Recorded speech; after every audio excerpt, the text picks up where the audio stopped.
Hello everyone and welcome back to another episode of Over Easy. My name is Manny in case you're new here, or welcome back. It has definitely been a while. I think it has been literally a month since I posted a new episode, and we are going to talk all about why I haven't posted and everything like that. But let's just get into it. I don't know what else to say. I'm going to do a quick catch up of updates of my life and all that in this episode, just talking about what I have been up to and also why I haven't recorded and just my thought process with that. But then also I want to talk about, in relation to that, why I love routines and why I think they are so important. So let's get into it. We're going to start with a rose, bud, and a thorn. Also, actually, I'll talk about it in a sec. So, rose, bud, and thorn. A rose is something good that's happened. A bud is something I'm looking forward to. And a thorn is something that's not so good that has happened. I will definitely say today my bud is that I'm going to watch the fireworks tonight. So, if you don't know, there is a special event that happens in Vancouver every single year, which is the Honda Celebration of Light. And basically what that is 3 countries compete every single year with a fireworks show. And it is so much fun. This is actually my first year of going in my entire life of being in Vancouver. I have just never gone because I never thought I was that into fireworks, but now that I've gone this year, I've already gone to 2 out of 3 and I'm going to go to the last one tonight. I can definitely say I'm going to be there every single year from now on. Maybe not every single time, but definitely at least once a year because it is so fun and so amazing. So I'm really looking forward to the last show tonight. The last show tonight is by the Philippines, so I'm very excited for that. The last 2 have been amazing. Although I definitely will say you have to watch from English Bay. The first night we watched from Kitsilano, and while it is still beautiful because you still see the fireworks and everything, you don't see the show. Like, you kind of just see fireworks, if that makes sense. So the second night I watched from English Bay, and it was so beautiful. It was such a different experience, and I loved it so much. Let's talk about my rose. What would my rose be for today?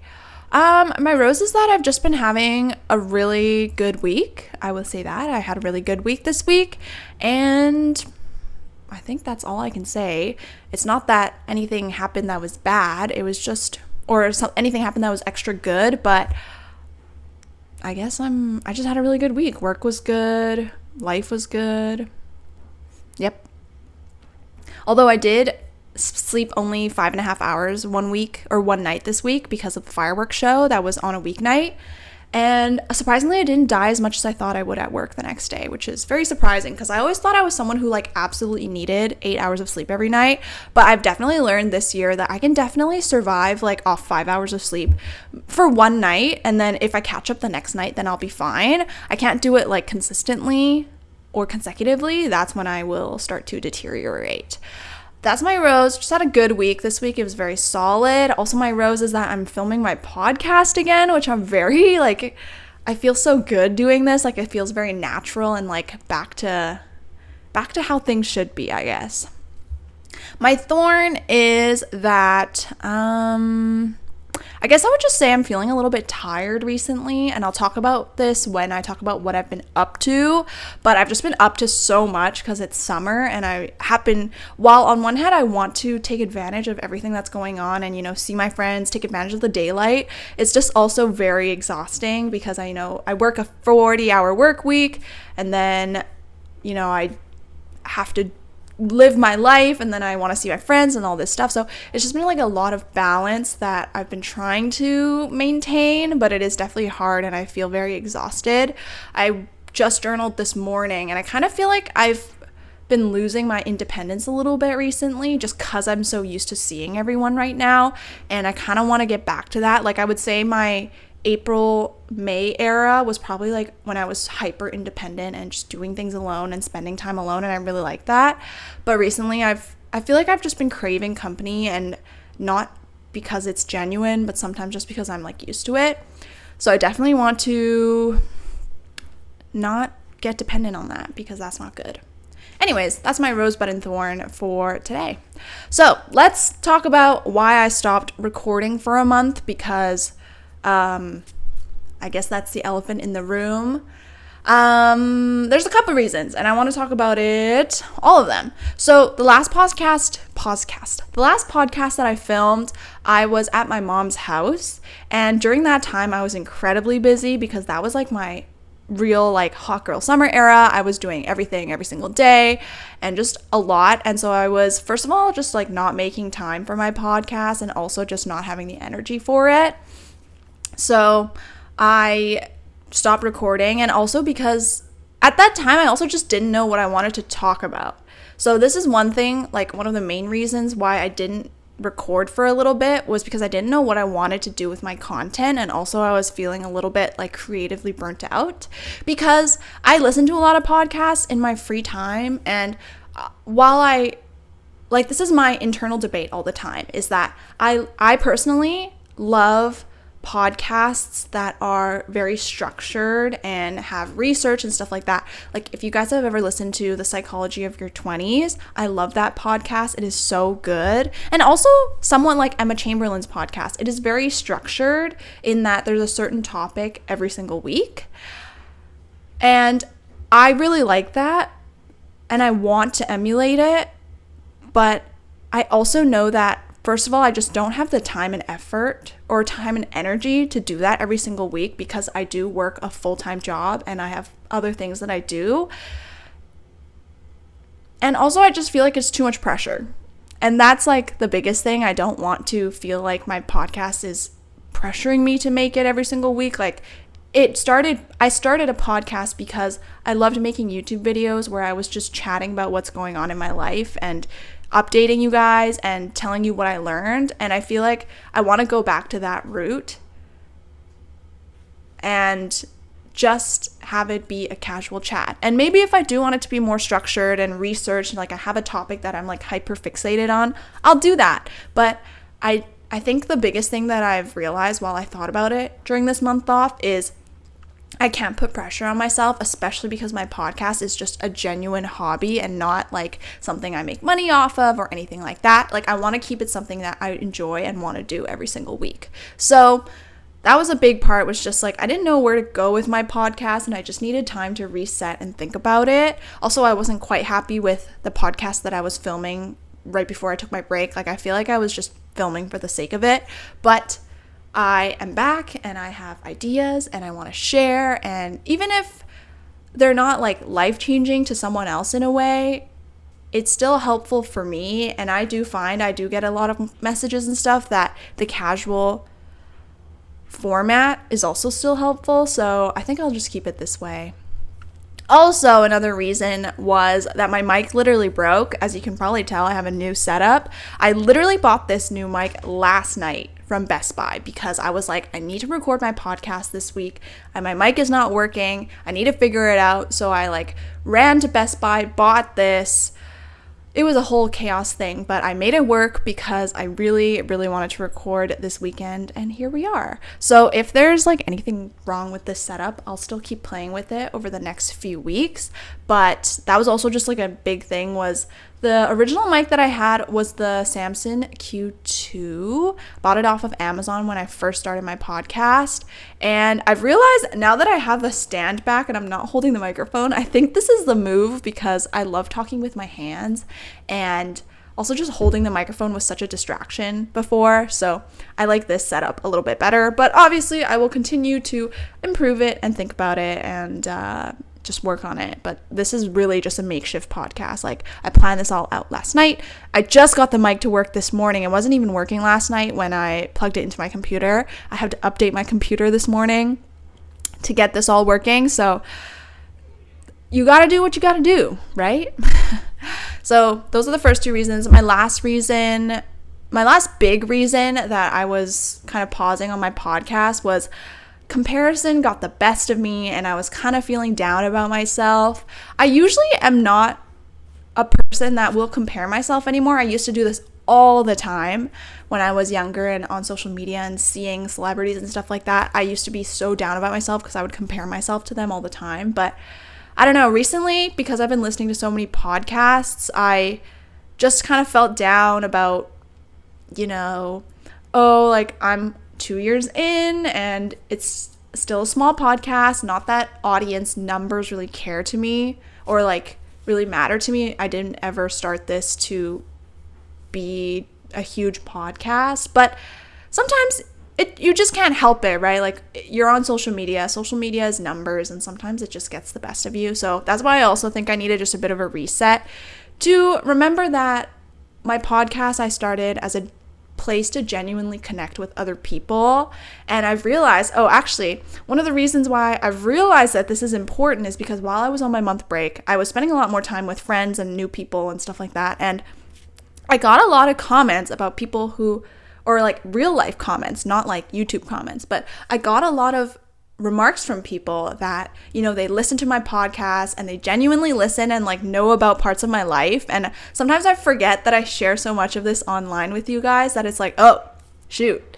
So I do genuinely love that, although it might be a little bit one-sided, that there is a genuine connection and we can like connect over common topics and things that we can relate over. So it's a work in progress, but for sure it is something I just like kind of succumb to every few years. But I think the break really helped me. Okay, so last but not least, the smallest little reason why I took a little break is genuinely because the 100th episode intimidated me a lot, because I'm at 93 now, and I know that I've been getting closer and closer to 100 ever since I hit 90 episodes pretty much, and I still don't know what I want to do for my 100th episode, and it just intimidates me.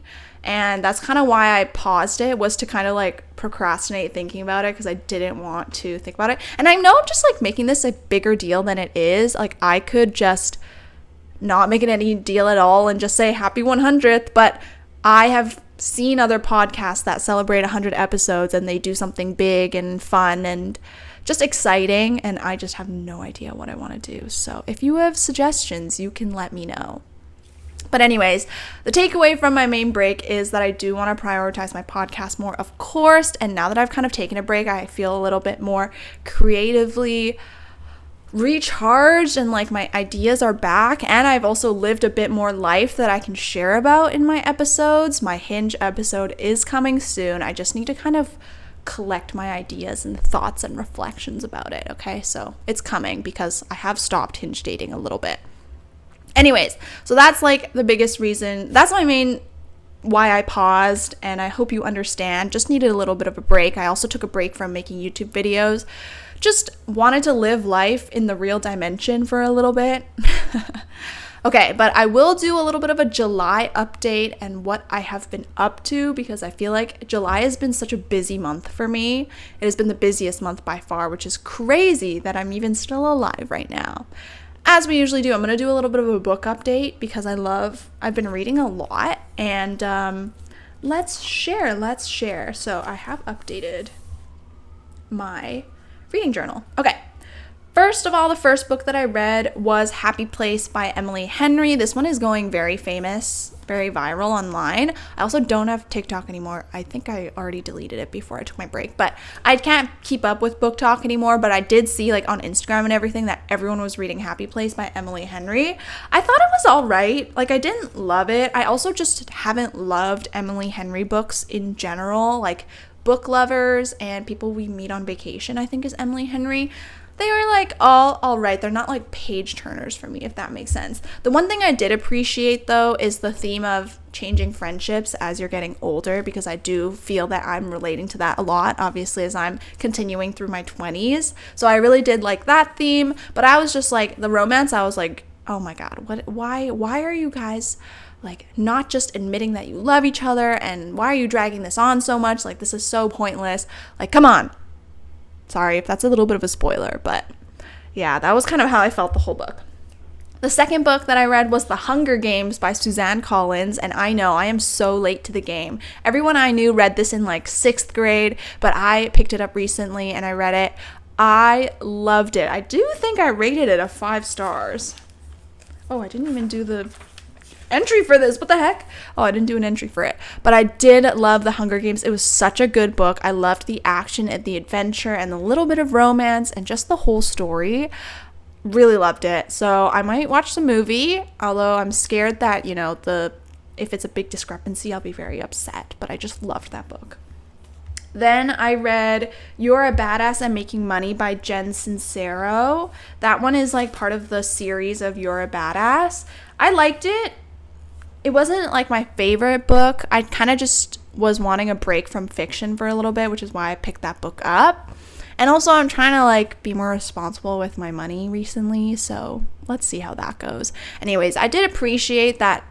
I thought at first what I wanted was her to tell me exactly what to do to be able to make more money, but I do appreciate that it was a little more open-ended, just to show that money literally can come from anywhere and you can do anything with it, and just it is such a free-flowing form of energy. And that, I think, is the biggest mindset change that I had when I read that book.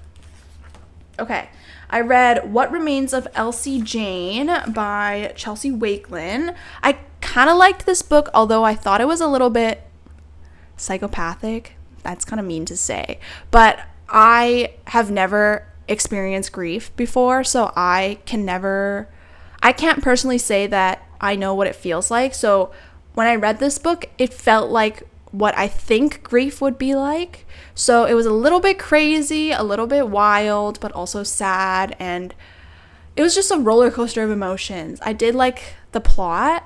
I think it did drag on at a little bit, but in general I did appreciate the book, and I liked the different tone that it gave, because I feel like I read a lot of just like happy-go-lucky books, but reading that one definitely changed up the pace a little bit, and I did really like it. Okay, the two books that I read this week, which is crazy, I read 2 books this week. The first one is When in Rome by Sarah Adams, and then the second one is Nora Goes Off Script by who? I don't even know who the author is. Oh, by Annabelle Monaghan. And what's crazy, after I finished these 2 books, I realized that they are just like the complete opposite of each other. So When in Rome is about a celebrity singer, whose car breaks down in this tiny town and meets a small town man, and they fall in love and stuff like that. Whereas Nora Goes Off Script is about a celebrity man who's filming a movie at a writer's house, and then they fall in love and stuff like that. Okay, so When in Rome, I really, really liked. Actually, I liked both of these a lot. I was just in the mood for a lighthearted romance this week. I really liked Nora Goes Off Script. I really liked the ending, and I just really, really appreciated it. Like, the plot twist I didn't really expect, to be honest. Even though it was kind of predictable, I thought it was so cute at the end. When in Rome, the ending, let me try and remember what happened. Oh, I also appreciated that When in Rome was a little bit more about like character development too, as well, for the girl, for, oh my god, what was her name? Amelia.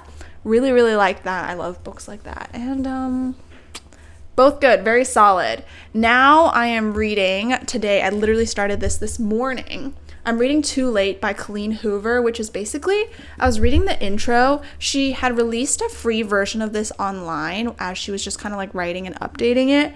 But now she has released a published version where it's a little bit more polished and stuff like that. And reading the first few chapters already, I'm like, oh my god, this is a wild book. It's going to be crazy. So I'm very excited to keep reading it. It's definitely a lot more dark and intense than the rest of Colleen Hoover books. And Colleen Hoover books are already quite intense, so just be warned if you're gonna think about reading it. So, yes. That's my book update of the month. Let's continue with what I've been up to this month, which is a lot of hiking and time with friends. So since the last week of June, I have gone hiking every single weekend, and we don't plan to stop anytime soon, which is crazy, but I love it. I've always just loved hiking. I love going outside, and I'm just a granola girly. I don't know what else to tell you.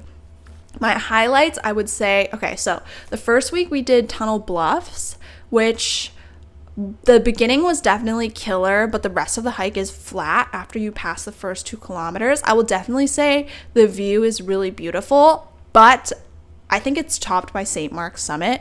St. Mark's Summit is like a classic British Columbia hike that everyone does, and I only did it for the first time this year. I'm so glad I did it though. I just think in general is probably one of the best hikes I've ever gone on. Not just like the view at the end, which is incredible, but also just Okay, first of all, logistically, you park in a parking lot, there's bathrooms at the bottom, and it's like you're not in an outhouse and stuff like that. But also the trail itself and the terrain, like it's not all just straight uphill.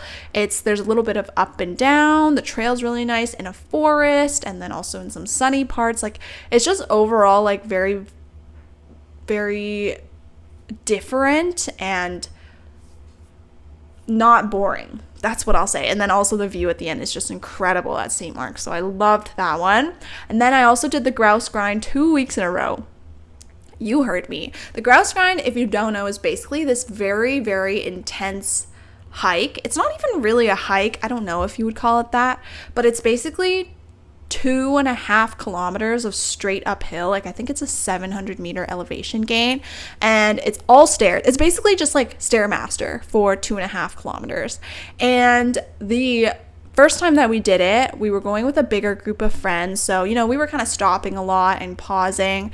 And after the first time that I did it, I was like, I really want to see how fast I can do it if I try my best, because last year I did it for the first time and I did it in an hour 15, and at that time when I did it I was absolutely dying. So I was like, you know what, this year I've gotten a lot more fitter, I've worked on my fitness, I do classes so much more, and I just feel overall very strong this year. I want to see how fast I can do it if I try my best.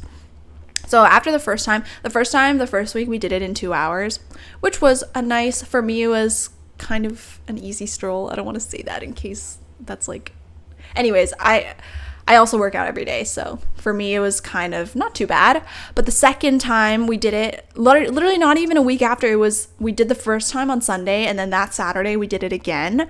I tried my best. I went as hard as I could, and I finished in an hour 12, so 3 minutes faster than my previous time, which was really, really good. I felt really good about myself, and also I feel like I just wasn't as dead as the first time that I did it, when I did it in an hour 15. So I was like, oh my gosh, like I actually got a lot stronger, which is crazy. I think the biggest thing was my mental was definitely wearing off by the end. Like I was so, like I wanted someone else to say that they needed a break so that we could take a break. But we ended up pushing through the second half of the grouse grind from, if you know, there's like little numbered trail markers. So you go like 1 to 40. From 20 to 40, the last half of the hike, we only stopped at 30. So I was really proud of myself at the end, even though I felt like I was going to pass out. Not actually, but kind of a little bit. I was very, very happy with my time, and also just how good I felt. Like I was like very proud of myself. So anyways, also, one more thing to add on is that I've been hinge dating in July. That episode is to come. Again, I'm going to talk about my experiences along with my Tinder experiences that I had from before. I've never shared them because they were from quite a while ago.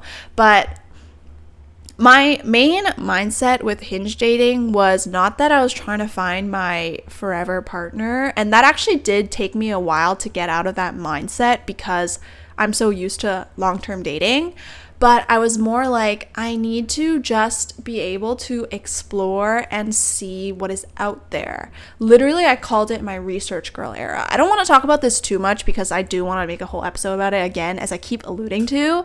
But I've gone on 5. I've met 5 different people in the span of since June to July. I have stopped since then, like seeing more people, just because it does get quite exhausting, but it is very fun. But all that is to combine together to say my July has just been chaos, and I haven't had much time alone, which I kind of miss. These last 2 weekends only were like the first 2 weekends that I really took a break and had a few afternoons to myself. Like this weekend, it's today. I don't have plans until tonight, which is really nice.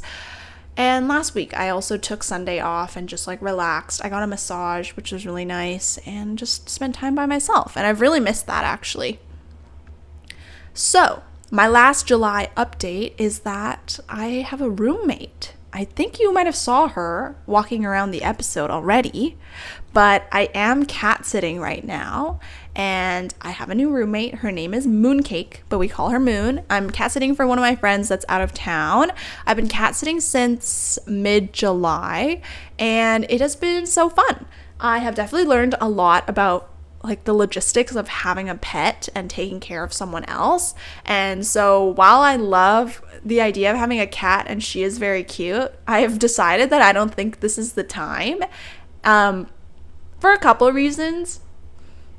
First off is she sheds hair like crazy, and combined with me, who also sheds hair like crazy, I just vacuumed this morning, and to say that there is hair all over the floor is not an understatement. Like, it is literally, the floor is covered in hair, which is kind of gross. I'm so sorry.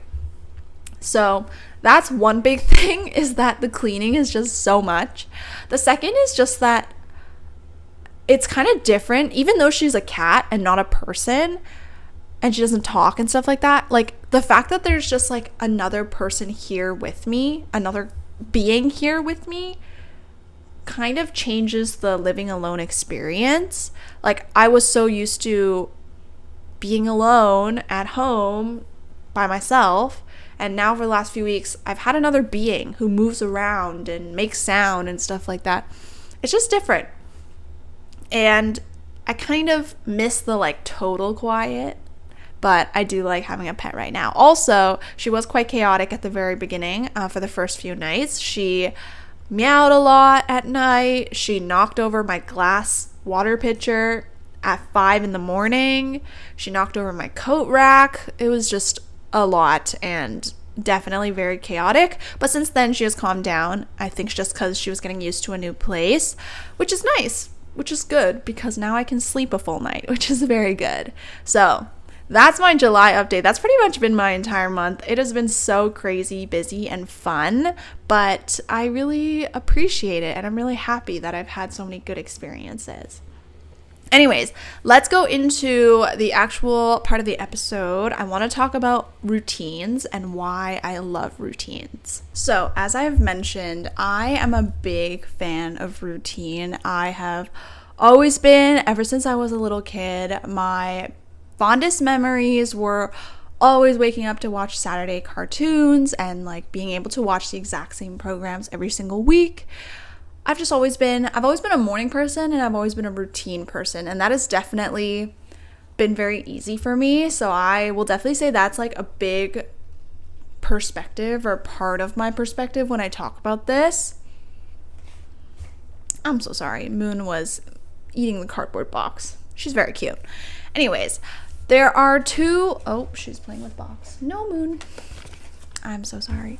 Okay, so there are two main routines that I stick to on a daily basis, and that is my morning routine and then also just my daily routine. I think my days are very, very structured right now on the weekdays, and it's really, really nice, and I will talk about why. But I'm going to explain a little bit about my routines first, like what I actually do, in case you want some inspiration for your own routine, if you're building your own, and stuff like that. So, my morning routine. So, the biggest idea with my morning routine is that I just want a little bit of time to myself before the day starts, especially because the work that I have done has always been very people-centered and chaotic at times.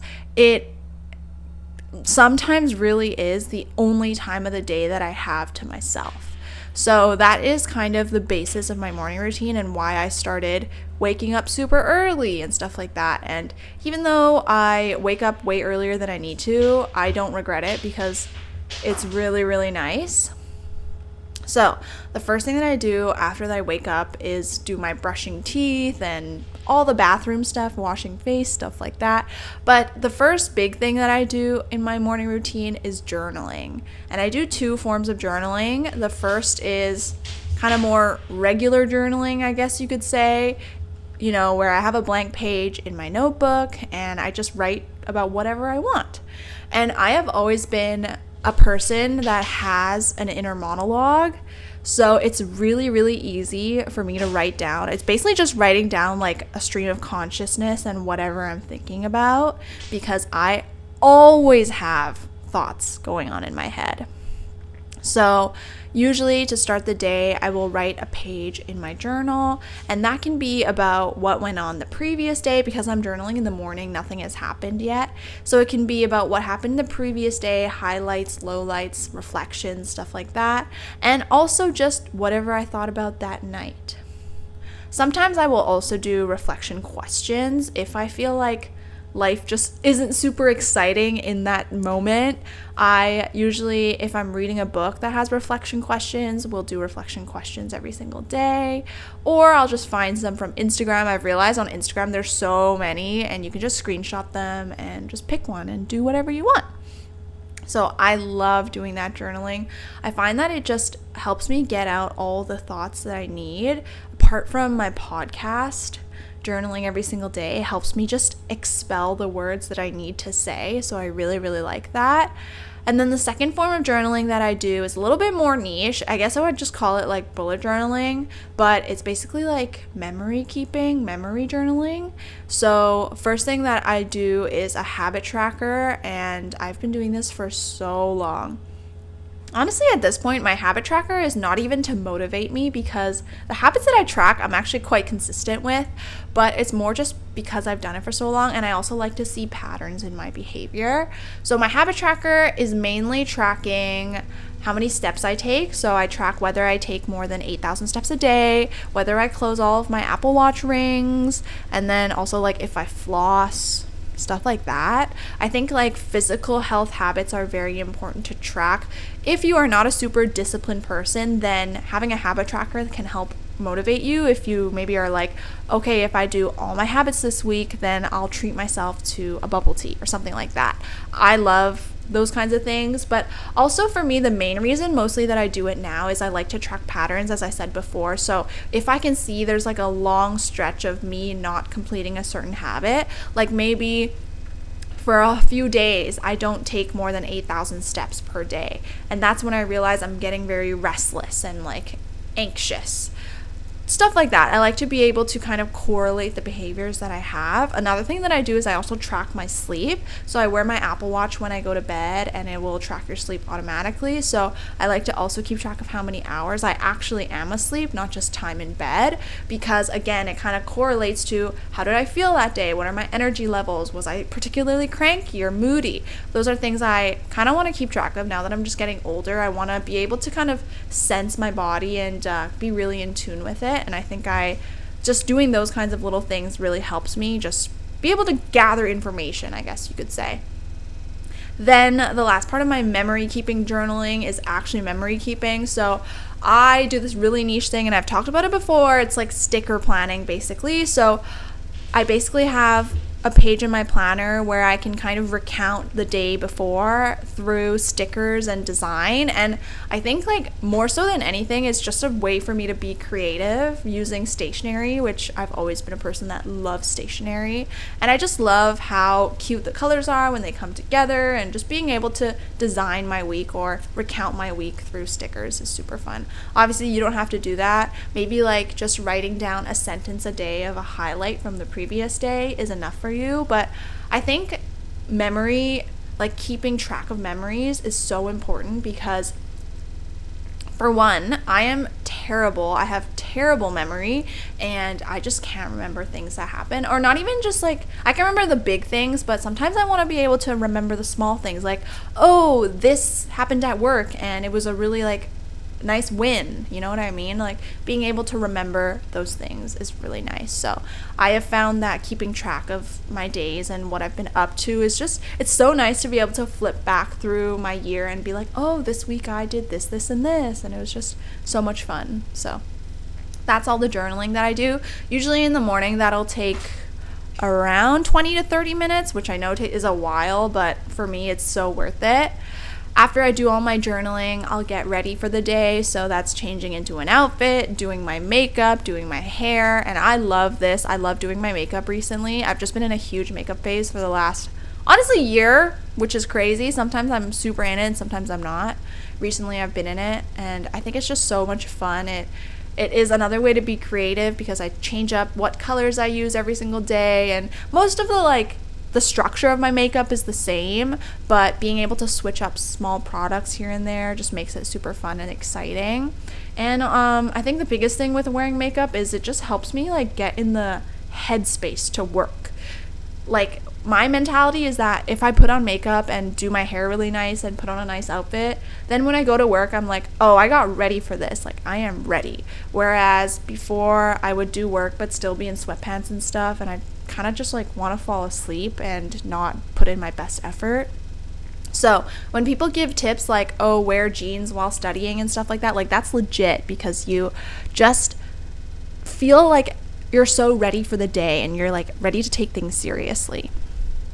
Okay, after I get ready, the last biggest part of my morning routine is just making food for myself. And I have been making the same breakfast for the last year, I'm pretty sure, which is crazy that I am not sick of it yet. But I do go through very like strong hyperfixation foods phases, and so the last year I've been eating avocado toast in the morning, and it is still so delicious. I don't think I'm getting over it anytime soon, which is crazy. So I mean, it's self-explanatory, but I'll toast a piece of bread, put some pesto on it, smash my avocado, get a little slice of prosciutto, and fry up an egg with some mushrooms and cheese, and it is so good, topped with everything but the bagel seasoning. It's been my breakfast for the last year, as I said, and I just am not over it yet. It's so delicious, and I can't get over it. It's too good. And then I'll also make a cup of coffee at home, which is really nice. I think food is just so important in the morning. I have always been trained as a breakfast person. Like, my family is just a big breakfast family, so I cannot be one who skips breakfast. Like, I am actually very, very routine with my eating right now.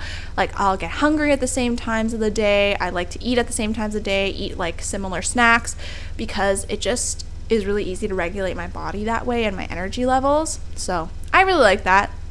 Anyways, that's kind of my morning routine, just those 3 main sections, and you don't have to even do that much in the morning. I think honestly, like, just taking a little bit of time, even if your morning routine is like you wake up, drink water, and then go outside and breathe in a couple fresh air breaths, that is enough. I just think not being in a rush or waking up like 5 minutes before you need to go is so important and just gives you the right headspace. Anyways, so that's my morning routine. My general daily routine that has been very similar since I've been working is basically my morning routine, then I go to work, and then I go to a workout class at night. And that's like every single day of my life. Not every single day, the weekdays. The biggest thing with a daily routine is that the structure really, really helps prioritize what you want to do. And there are times, and I'll talk about this in a little bit, there are times where I'm like, oh, like my days are so similar and stuff like that. But then I remember that these are things that I genuinely want to do with my time. So one of the things that I hear a lot is that, you know, oh, I want to do this, but I just don't have the time for it. But then you realize like you're actually scrolling on your phone for hours upon hours of the day. A routine, I find, just helps you make the time for what you want to do. And it might seem very like rigid and structured in the moment, but then you realize like, oh, actually I'm accomplishing a lot of what I want to do, and I'm doing more and more and achieving more towards my personal goals. It just helps you out, you know, right? You make the time. Like, so for example, for me, something that I really like is working out, and I have just always put it as a part of my day. I make it one separate calendar on my calendar app, and I structure the time in. Recently, it's been easier for me because I've been doing fitness classes, so I literally am committing to a class and I have to go. But before, when I went to the gym, I still the same would just structure my time and be like, I'm going to the gym at this time. This is my time to go to the gym. And it's something that I'm committing. And it's kind of hard to do at the beginning for sure. But one thing that I realized is as you commit to things and actually follow through with them, you are helping yourself be more confident and give yourself like evidence that you are able to accomplish things. So for example, if you tell yourself you're going to work out Monday at 5 o'clock, and then you actually go and do it. And it doesn't have to be something super intense. Like, it can just be a walk, it can be a run, it can be a yoga from YouTube. Just actually following through with that plan gives you so much confidence, and you're like, oh, like I can actually do this, and I am capable of making plans and sticking to them. And then you'll want to be more inclined to make more workout plans or whatever else you want to do. So that is a big thing. So if you feel like you've never tried and you're scared, just know that you can try. Just do it one time and don't put pressure on yourself. Don't put pressure on yourself to like do a fancy Soul Cycle class the first time you go and work out ever. Make it something chill, like, oh, I'm going to walk around the block Monday at 6 o'clock. And then once you do it, then set it again for yourself the next day, Tuesday at 6 o'clock. I'm going to do the same thing. And I think as you get into the habit of that, it gets easier and easier. And then eventually it just feels like second nature to you. So while my daily routine seems very structured, and I know I've gotten comments from other people, like my friends and stuff like that they're like, why do you just do the same thing every day, or like sleep so early and stuff like that? Like, these are things that I genuinely want to do daily. And also I know that these are the things that will make me feel the best. I love working out every single day. It gives me an endorphin rush, and it also makes me feel so strong. And then sleeping early, I know it's lame to sleep at 9:30, but it's just what helps me feel best. Like, I feel so good during the workday. I don't feel groggy at all. I hadn't gotten like a midday slump in so long, and I just really, really like it. So that's my daily routine, and also just why I stick to it so much is those reasons. So 2 other reasons why I love routine so much is that routine helps with decision paralysis, and I am a person who struggles with decision paralysis a lot. When it's like inconsequential things, I've realized I have a really hard time making a decision. But when it's like important things, like big decisions, I'm usually very, very clear about what I want, which is very interesting, right? I feel like other people would be like the opposite, but I've realized because these are inconsequential things, like where I'm going to eat for dinner or stuff like that, or like what I'm going to do for the next 15 minutes, I just have such a hard time because I'm like, at the end of the day, it doesn't matter, but I do still want to make the most of my time. So I've realized that a routine just really helps with cutting down that decision paralysis time, which is really, really nice, and obviously saves me a lot of time. Instead of having to decide what workout I want to do and what exercise I'm going to do and stuff like that, like I would waste so much time in the gym just figuring out what I want to do. I just go to a class and everything's there for me and I don't even have to. Or like if you go to the gym routinely, you can just make a routine for yourself and then just do the same thing like every Monday, every Tuesday, every Wednesday. I think having to decide just takes up so much effort and energy, and also willpower, and your willpower is not infinite, right? It's finite. It's going to end by the end of the day, so it will run out. And that's my second point, is that when you're on routine, less willpower is needed to live your life because everything is laid out for you.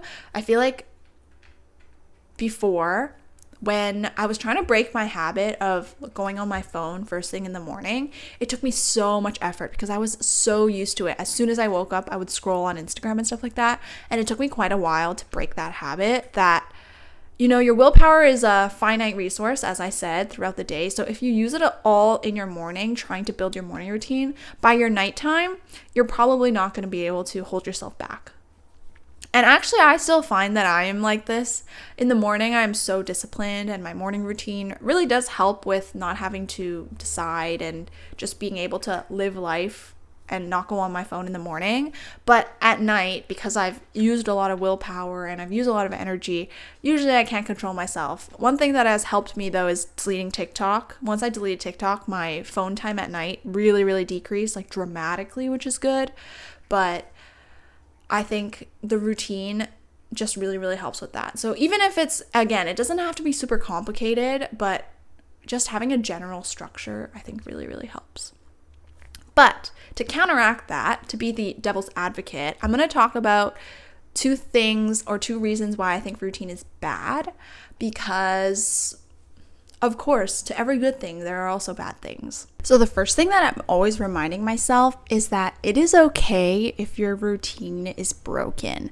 Obviously, here and there, not every single day, but it is okay, because here's my thought. So recently, I have been breaking my routine quite a bit. I've been staying up past my bedtime, and I haven't been working out every single day like I usually am, and I've been eating out for dinner and lunch and stuff like that way more than I used to, and that is very, very different than my routine. It does mess it up quite a bit, and also just the calm and tranquility that I have in my life I feel like is kind of ruined when I break my routine. The thing is that the memories that I make when I break my routine are always worth it. Like the reasons I stay up late. Well, this week it was because I went to go watch the fireworks with my friends. I haven't worked out as much because I've been spending time with people that I love and spending time seeing people that I want to spend time with, going hiking, although hiking's technically working out, but breaking my regular workout schedule to go hiking, to go on walks by the beach, all this stuff. Like this is all definitely breaking my regular routine, but the trade-off is of course worth it because these memories are so much more fun. So the biggest takeaway from this is routine is there to help you, but don't let it control your life and feel like you have to live by your routine every single moment of every single day, because obviously then the funnest parts of life I feel like are when you don't schedule it and you break your routine a little bit. That's what I realized. I definitely before was a lot more anal about it, but recently I've just been a bit more chill. Like if friends want to make plans to go out late, okay, let's go.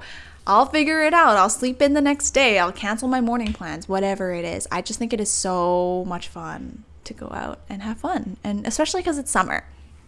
And also the second thing is, I feel like sometimes when you're on routine, you can kind of just go into autopilot mode because literally everything is so muscle memory to you. Sometimes I feel that way in the morning when I'm like, oh, and now I do my journaling and then I go and change. And like, I feel like it's just like my body is just carrying me through these things.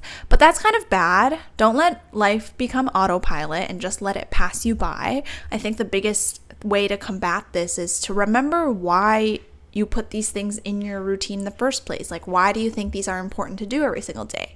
For me, the journaling is, first of all, the biggest thing is to be able to remember my life and to journal and to write down what I'm feeling and what I've done is to be able to remember what I do. And also just to be able to express myself. I love to get my thoughts and emotions out through words and feeling I love journaling.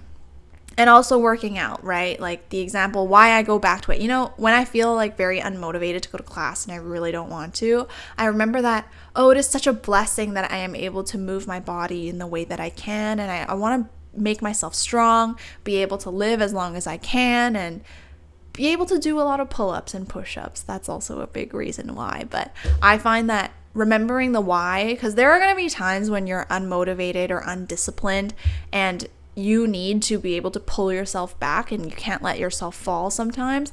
You need to remember the why and have a strong why. And I think that's also a big thing to remember when you're building your routine in the first place is remember or just think of why do you genuinely want these things. Like if you're meditating and putting it in your routine just because everyone else on social media says it's good for you, you'll never stick to it. You need to have a genuine reason. One of the things that's coming up in my mind now is I remember in Atomic Habits, to be able to make routines stick and stick with them, you need to have that be a part of your identity. So I think what would really help is to be able to go back to who do you want to be and who do you want to represent and what values you want to represent, and then kind of build the habits from there. Like for example, for me, I want to be a very strong, physically and mentally strong person. Thus I work out, and that is the habit that I have. So think about what is your identity? What do you want to be known for? What do you